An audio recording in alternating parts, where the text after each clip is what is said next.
अनेकांनी म्हटलं, यात नवीन काय? कुणी याला उसने घेतलेले संविधान म्हटलं, तर कुणी जगातील संविधानांची ठिगळं जोडलेलं कापड. टीकाकारांनी तर याला बॅग ऑफ बॉरोइंग्स किंवा हॉचपॉच कॉन्स्टिट्यूशन म्हणजेच भेसळयुक्त संविधान म्हणून हिणवलं. पण खरंच आपलं संविधान फक्त एक कॉपी पेस्ट दस्तऐवज आहे की त्यामागे डॉक्टर बाबासाहेब आंबेडकरांची दूरदृष्टी आणि जगातील सर्वोत्तम लोकशाही मूल्यांचा सखोल अभ्यास आहे? आजच्या व्हिडिओमध्ये आपण याच टीकेमागचं सत्य शोधणार आहोत आणि पाहणार आहोत की भारताने कोणत्या देशाकडून नेमकी कोणती तत्त्व स्वीकारली आणि त्यांना भारतीय साच्यात कसं ढळलं. चला, संविधानाचे स्रोत अगदी सोप्या भाषेत समजून घेऊया.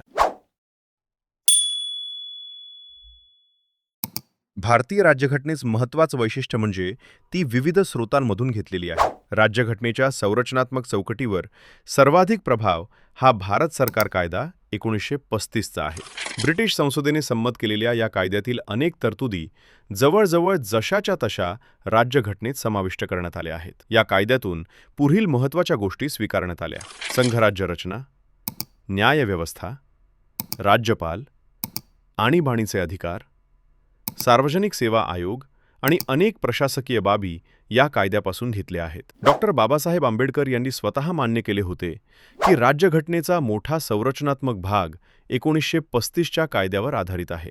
मात्र त्यांनी हेही स्पष्ट केले की तरतुदी जरी त्याच असल्या तरी त्यांचा आत्मा आणि उद्देश पूर्णपणे वेगळा आहे आणि स्वतंत्र भारताच्या लोकशाही मूल्यांशी सुसंगत आहे. जगातील इतरही अनेक राष्ट्रांच्या राज्यघटनांमधून प्रेरणा घेऊन आपल्या संविधानाची जडणघडण झाली आहे. ब्रिटिश संविधानाचा भारतावर सर्वाधिक व्यावहारिक प्रभाव आहे. ब्रिटिशांनी भारतावर दीर्घकाळ राज्य केल्यामुळे त्यांची प्रशासकीय व्यवस्था आपल्यासाठी परिचित होती. यातून भारताने पुढील गोष्टी स्वीकारल्या: संसदीय शासन पद्धती, कायद्याचे राज्य, विधिमंडळाची कार्यपद्धती, एकल नागरिकत्व, मंत्रिमंडळ प्रणाली, प्रीरोगेटिव्ह रिट्स, संसदीय विशेषाधिकार आणि द्विसदनीय व्यवस्था. अमेरिकन संविधान हे स्वातंत्र्य आणि लोकशाहीचे प्रतीक मानले जाते. अमेरिकेच्या संविधानामधून भारताने मूलभूत अधिकार, स्वतंत्र न्यायव्यवस्था, न्यायालयीन पुनर्विलोकन, राष्ट्रपतींच्या महाभियोगाची प्रक्रिया, सर्वोच्च व उच्च न्यायालयाच्या न्यायाधीशांना पदावरून हटवण्याची प्रक्रिया, तसेच उपराष्ट्रपती पद स्वीकारले. कॅनडाकडून भारताने संघराज्य व्यवस्थेचा आदर्श स्वीकारला. कॅनडाच्या संविधानामधून मजबूत केंद्र असलेली संघराज्य व्यवस्था, अवशिष्ट अधिकार केंद्राकडे ठेवणं, राज्यपालांची नियुक्ती केंद्राकडून करणं, तसेच सर्वोच्च न्यायालयाचे सल्लागार अधिकार स्वीकारण्यात आले. ऑस्ट्रेलियाकडून घेतलेल्या तरतुदी संसदीय कामकाजाशी संबंधित आहेत. ऑस्ट्रेलियन संविधानामधून समवर्ती सूची, व्यापार व वाणिज्याची स्वातंत्र्य व्यवस्था आणि दोन्ही सभागृहांची संयुक्त बैठक ही वैशिष्ट्ये स्वीकारण्यात आली. आयरिश संविधानामधून राज्याच्या मार्गदर्शक तत्त्वे, राज्यसभेसाठी सदस्यांचे नामनिर्देशन आणि राष्ट्रपती निवडण्याची पद्धत स्वीकारण्यात आली. जर्मनीच्या वायमार संविधानामधून आणीबाणीच्या काळात मूलभूत अधिकार स्थगित करण्याची तरतूद स्वीकारण्यात आली. सोव्हिएत संघाच्या संविधानामधून नागरिकांची मूलभूत कर्तव्ये तसेच प्रस्तावनेतील सामाजिक, आर्थिक आणि राजकीय न्यायाची संकल्पना स्वीकारण्यात आली.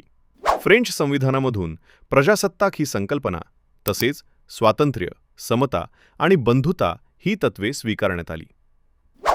दक्षिण आफ्रिकेच्या संविधानामधून संविधान दुरुस्तीची प्रक्रिया आणि राज्यसभेच्या सदस्यांची निवड पद्धत स्वीकारण्यात आली.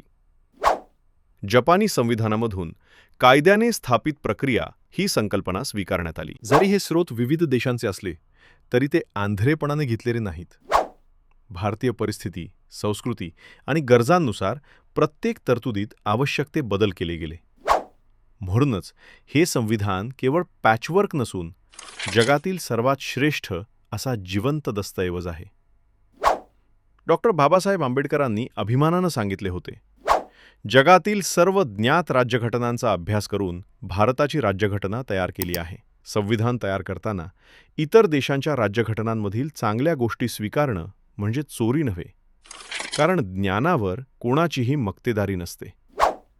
भारतीय संविधान हे एका देशाचे नसून जगातील अनेक देशांच्या सर्वोत्तम विचारांचा सुवर्ण संगम आहे. तुम्हाला हा व्हिडिओ कसा वाटला हे कमेंट करून नक्की सांगा. तसेच या व्हिडिओला लाईक करा तुमच्या मित्रांसोबत शेअर करा आणि चॅनलला सबस्क्राईब करायला विसरू नका. धन्यवाद.